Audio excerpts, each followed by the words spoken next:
NASCAR drivers come together to form the all-new Drivers Advisory Council. Meanwhile, it appears confirmed that Greg Biffle will attempt to qualify for the Daytona 500.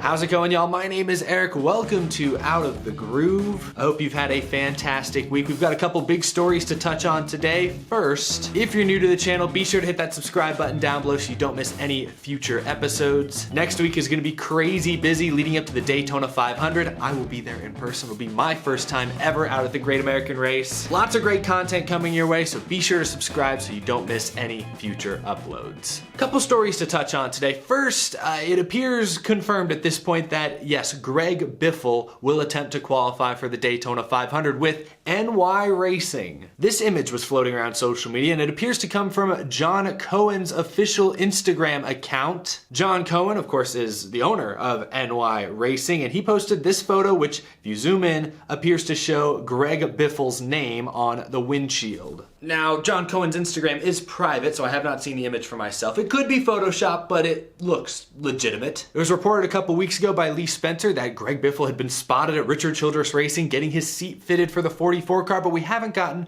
an official announcement from the team or from Biffle himself. Haven't even seen an official entry list yet for the Daytona 500, but this seems pretty black and white, pretty clear. Greg Biffle is back. He'll attempt to qualify for the Daytona 500. I'm excited. The Biff, baby. Don't know what the wrap's gonna look like, although if NY Racing Team's official Twitter account banner is any indication, might see a little emerald green kind of color out there. I don't know. Not gonna read too much into this, but yes, it appears as though we will have well over 40 cars attempt to qualify for this year's Daytona 500, which means the dual races on Thursday will actually mean something, especially in the back half of the field.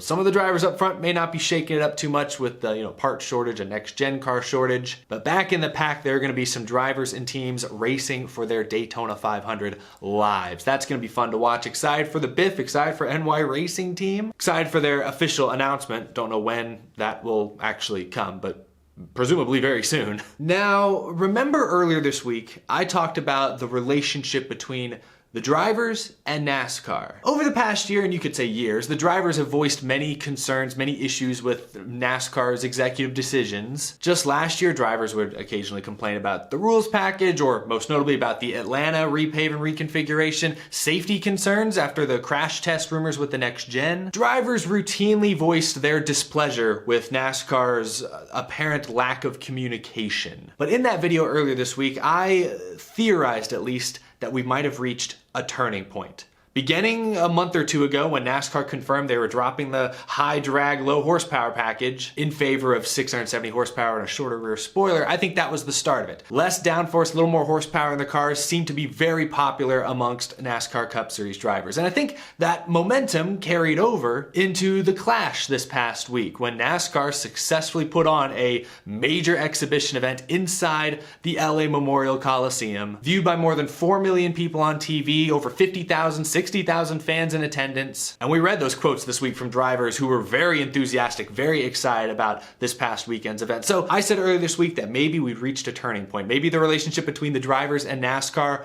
was on the upswing for good. Well, today, that turning point was formally cemented. NASCAR drivers today announced the all-new Drivers Advisory Council, the DAC, the DAC. An all-new Drivers Council that is committed to further improving the areas of safety in motorsports, growing and enhancing the sport, and maximizing the opportunities for drivers to achieve success both on and off the track. This group is led by former NASCAR Cup Series driver Jeff Burton. He will be the director, but the board consists of 7 other NASCAR drivers, including Kurt Busch, Denny Hamlin, Austin Dillon, Joey Logano, Daniel Suarez, Corey LaJoie, and Kyle Petty. Denny Hamlin, one of the board members, said, "As a current driver and also a team owner, I now see things from a different perspective, and that has made me appreciate the importance of collaboration across the industry.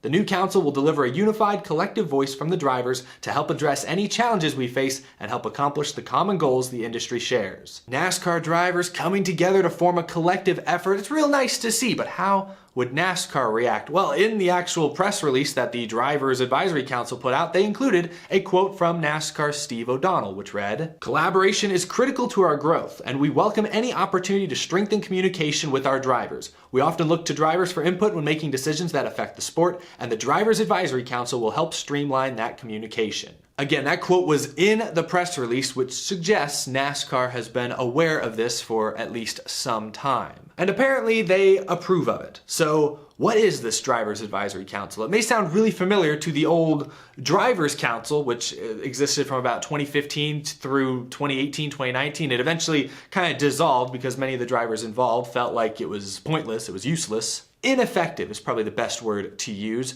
So what's changed? Why should we believe this all new Drivers Advisory Council, which is effectively the same thing as the old Drivers Council, why should we expect this new council, this new thing to be any more effective than the old one was? Perhaps the key difference is structure. This one seems more structured. The fact that they have Jeff Burton acting as the director, I think his involvement alone is crucial. I mean, he's the mayor for a reason. Everyone in the industry respects Jeff Burton. He's going to serve as a great intermediary between the drivers and between the sanctioning body. And he's not an active competitor either, which I think helps in this case. The key word I keep seeing thrown around is collaboration. I don't think the drivers expect NASCAR to listen to and adhere to all their ideas. They just want to feel like their voices and concerns are actually being heard. And I think Jeff Burton, Kyle Petty, another former driver that's involved in the council, I think their involvement is going to help with some of that communication. But even this press release alone sounds collaborative. As Bob Pockers from Fox Sports actually noted earlier today in his piece,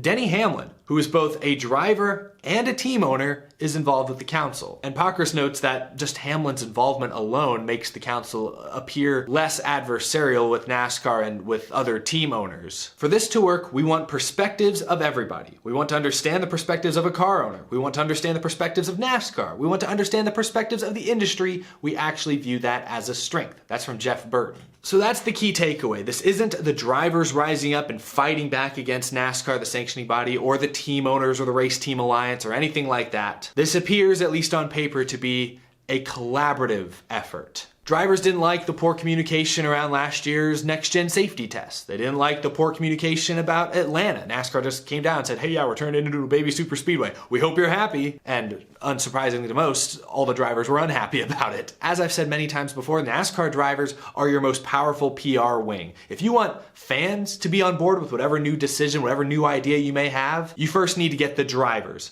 to approve of it, or at least sign off of it and give it their blessing. Because if the drivers are endorsing it, if your favorite driver's endorsing one of NASCAR's new big ideas, I think you as a fan are more likely to endorse it as well, or to at least give it a chance. But for years, more often than not, NASCAR makes a decision, a lot of drivers kind of grumble about it or make snarky comments about it, and as a result, I think the fan base is skeptical, typically sides more with the drivers, and it's hurt NASCAR's relationship with its fans. Now, of course, NASCAR should just make good decisions, but assuming NASCAR makes good decisions and they're able to collaborate with the drivers and get the drivers to approve of many of those decisions, I think eventually that positivity will reach the fan base and will create a rejuvenated sense of optimism around the sport. I think we've gotten a little bit of that in recent months, recent years, but I think we can get even more if the drivers are more in tune with what NASCAR is doing and if they actually get to collaborate a little bit more and endorse more of what NASCAR is doing. So overall, I like the idea of this council. I think everyone's heads and ideas are in the right place, but I still worry that it's going to be as ineffective as the previous Drivers' Council. The old Drivers' Council didn't have quite the same formal structure that this new one appears to have. But if we look at this from NASCAR's perspective, if we look at this from the sanctioning body on top of everything,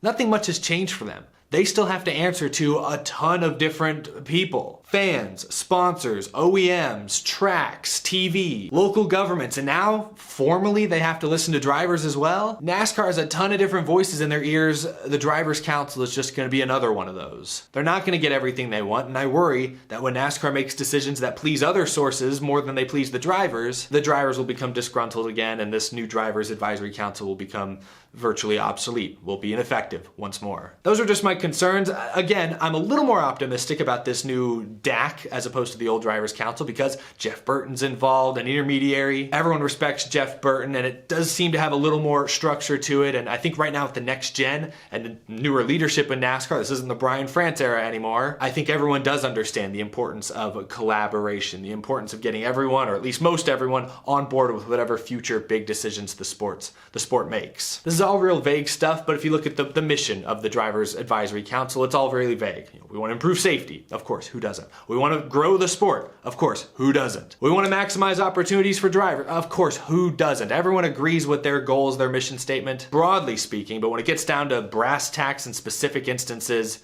NASCAR is going to do what they feel they need to do to please sponsors, OEMs, TV networks, etc. I still don't think the drivers are going to be very high on that totem pole. Those are just my thoughts. I like the idea. We'll just see how effective it is in practice. But leave a comment down below. Let me know your thoughts on the all-new Drivers Advisory Council. I don't think I mentioned this, but it sounds like every couple of years they'll rotate new members in. So it's not just going to be the same 7 forever and ever and ever. But leave your thoughts down in the comment section below. I look forward to hearing them. Again, be sure to hit that subscribe button if you're new to the channel. We talk NASCAR news, rumors, prediction, and much, much more day in, day out here on Out of the Groove. Next week's going to be busy with the Daytona 500 right around the corner. And as always, a big thank you to my amazing Patreon supporters. This show wouldn't be possible without your support. Have a great weekend, y'all. I will see you again, likely bright and early Monday or Tuesday. Again, could be a very busy week leading up to the 500. I'm excited. I'm pumped. Hope you are as well. I'll see you in the next episode, y'all. Take it easy.